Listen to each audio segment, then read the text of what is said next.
आज का पहला पाठ प्रेरित चरित्र अध्याय 3 पद संख्याएं 11 से 26।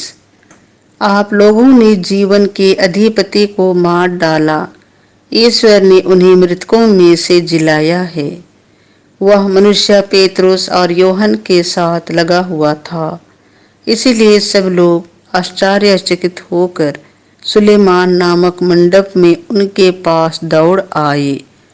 पेतरुस ने यह देखकर उनसे कहा, इस्राएली भाइयों, आप लोग क्यों इस पर आश्चर्य कर रहे हैं और हमारी ओर इस प्रकार ताक रहे हैं, मानो हमने अपने सामर्थ्य अथवा सिद्धि से इस मनुष्य को चलने फिरने योग्य बना दिया। इब्राहिम, इसहाक और याकूब के ईश्वर ने, हमारे पूर्वजों के ईश्वर ने अपने सेवक यीशु को महिमान्वित किया है।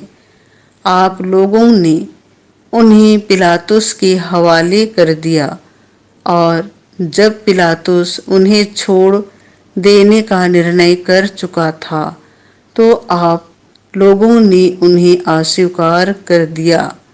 आप लोगों ने संत तथा धर्मात्मा को अस्वीकार कर हत्यारे की रिहाई की मांग की। जीवन के अधिपति को आप लोगों ने मार डाला, किंतु ईश्वर ने उन्हें मृतकों में से जिलाया है। हम इस बात के साक्षी हैं। यीशु के नाम में विश्वास के कारण उसी नाम ने इस मनुष्य को, जिसे आप देखते और जानते हैं, बल प्रदान किया। उसी विश्वास ने इसे आप सबों के सामने पूर्ण रूप से स्वस्थ कर दिया। भाइयों, मैं जानता हूँ कि आप लोग और आपके शासक भी यह नहीं जानते थे कि वे क्या कर रहे हैं। ईश्वर ने इस प्रकार अपना वह कथन पूरा किया जिसके अनुसार उसके मसीह को दुख भोगना था और जिसे उसने सब नबियों के मुख से घोषित किया था।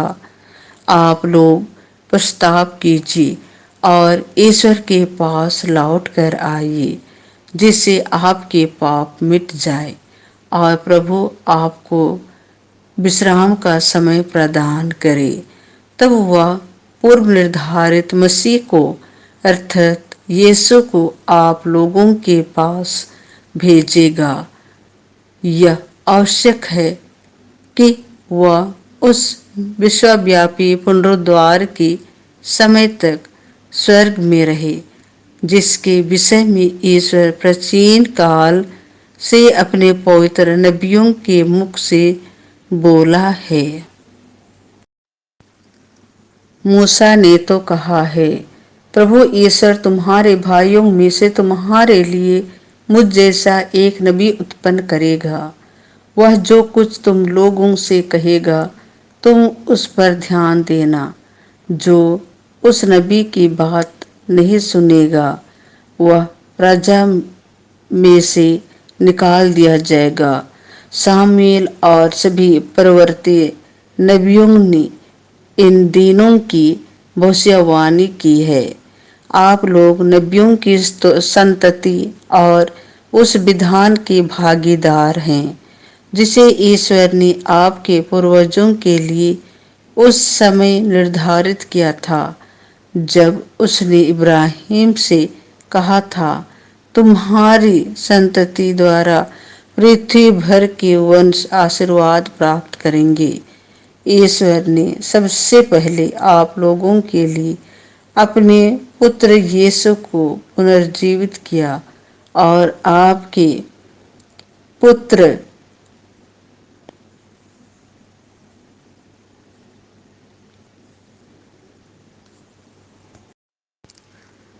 मूसा ने तो कहा है, प्रभु ईश्वर तुम्हारे भाइयों में से तुम्हारे लिए मुझ जैसा एक नबी उत्पन्न करेगा। वह जो कुछ तुम लोगों से कहेगा तुम उस पर ध्यान देना। जो उस नबी की बात नहीं सुनेगा वह प्रजा में से निकाल दिया जाएगा।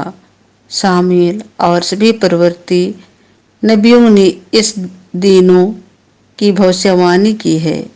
आप लोग नबियों की संतति और उस विधान के भागीदार हैं जिसे ईश्वर ने आपके पूर्वजों के लिए उस समय निर्धारित किया था जब उसने इब्राहिम से कहा था, तुम्हारी संतति द्वारा पृथ्वी भर के वंश आशीर्वाद प्राप्त करेंगे।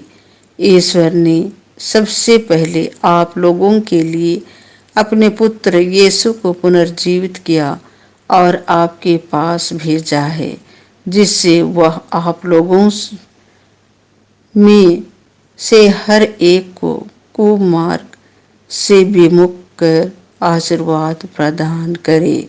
यह प्रभु की वाणी है। संत लुकस के अनुसार पवित्र सुसमाचार अध्याय 24 पद संख्याएं 35 से 48। मसीह को दुख भोगना और तीसरे दिन मृतकों में से जी उठना था। शिष्यों ने भी बताया कि रास्ते में क्या क्या हुआ और कैसे उन्होंने यीशु को रोटी तोड़ते समय पहचान लिया था।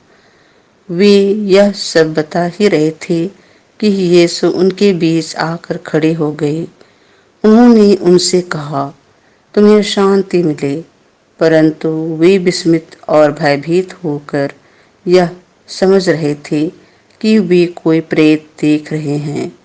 यीशु ने उनसे कहा, तुम लोग घबराते क्यों हो? तुम्हारे मन में संदेह क्यों होता है? मेरे हाथ और मेरे पैर देखो, मैं ही हूँ। मुझे स्पर्श कर देख लो। प्रेत के मेरे जैसा हाड़ मांस नहीं होता।